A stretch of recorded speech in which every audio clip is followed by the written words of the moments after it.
Here we are back at do-over time. So we're going to dive into some 2-point do-overs, and then you'll be able to see how we go about troubleshooting when we've got a scene already in front of us and we need to figure out what is it that's wrong with it and how do we fix it. Right, here is our first do-over project, and we have this little log raft drifting down the river. We can see that it's definitely 2-point perspective because we are corner on here. It's bird's eye view because we're looking down and we can see a lot of the length of her raft. The only problem is having a lot of the length of the raft and this downward looking bird's eye viewpoint, it's a bit too extreme. It would look better if we could make the raft look a bit more level. And so we still need to keep it in 2-point perspective because obviously it's a raft and it's flat on a river surface floating along. But if we keep it much closer to the horizon line, still with the raft below the horizon line, things will look better. So let's do this. I'm going to make the closest log a whole lot taller and draw it just below so you can see what's going on. Our closest corner, as usual, we're going to join it to each vanishing point to give us our first framework to work with. So there that is. And now you can say, well, that's probably not a bad length for our raft. Let's decide how wide we want it. So let's make it about this wide and join across to the far vanishing point there. And then we do want some sort of flatness. It can't just be pointy at the back. So let's choose a random spot here and join that across. Now you can see we've got this flat surface and we can go in and put in our logs. So log 1, log 2, log 3, log 1, 2, 3, 4, 5, 6. I'm going to have 5 logs. Okay, 5 logs. We'd see the top round area of each log. So I'm going to join to the middle of each circle from that vanishing point. And that will start to give us the look of the logs.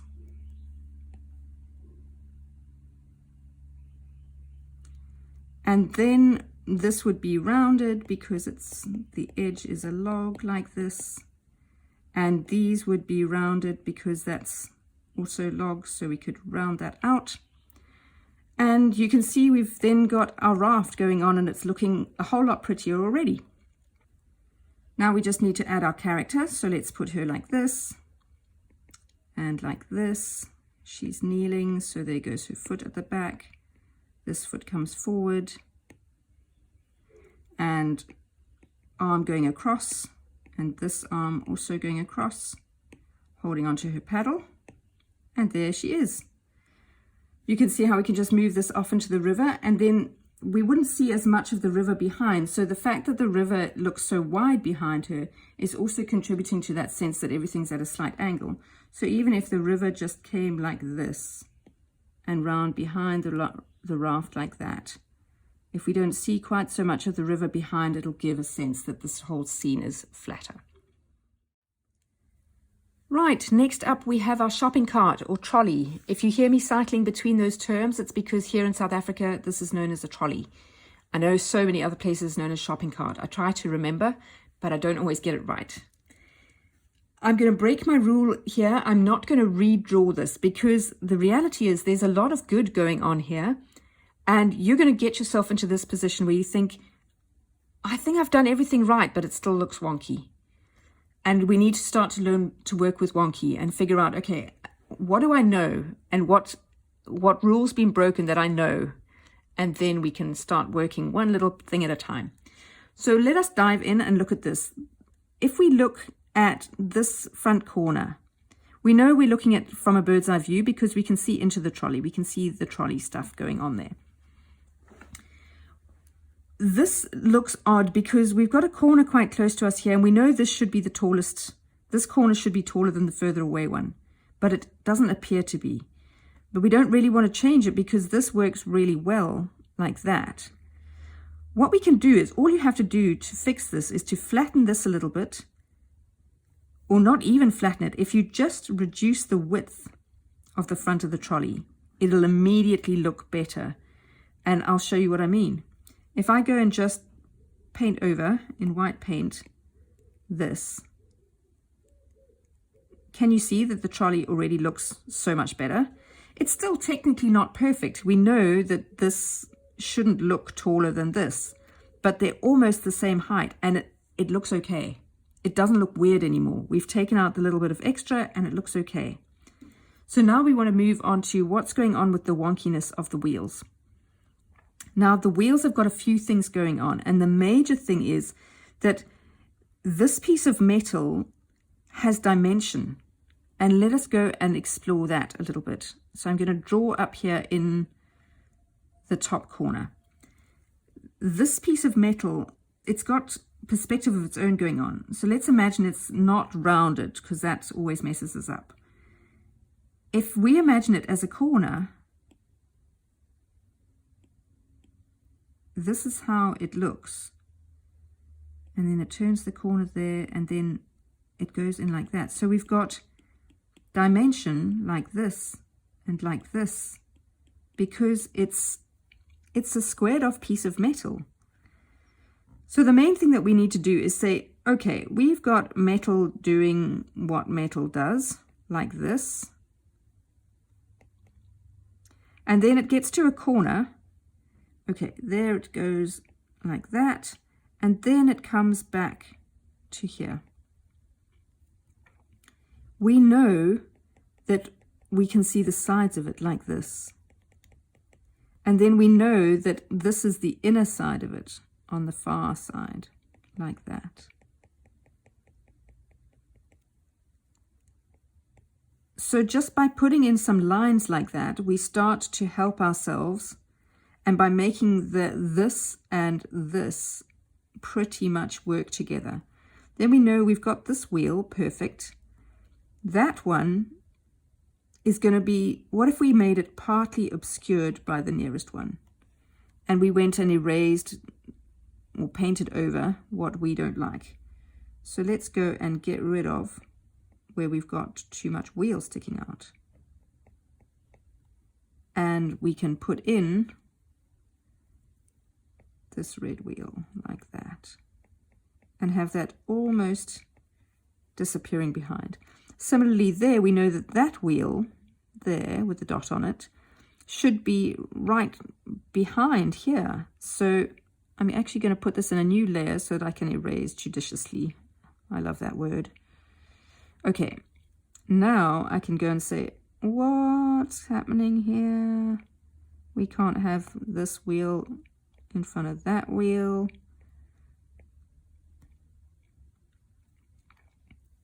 Okay, and go for some white, get rid of the old wheel, and suddenly your wheels are looking better because we can see part of them, not all of them.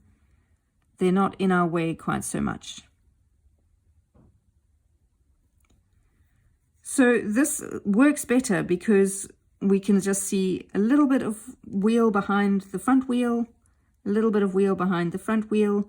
This angle now works with the angle at the top.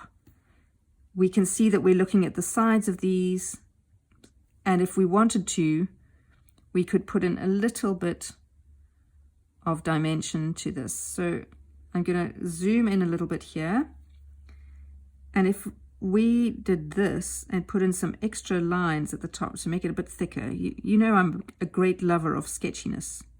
So this is the perfect place to go sketchy, because when you go sketchy, suddenly the lines get fatter and things make more sense.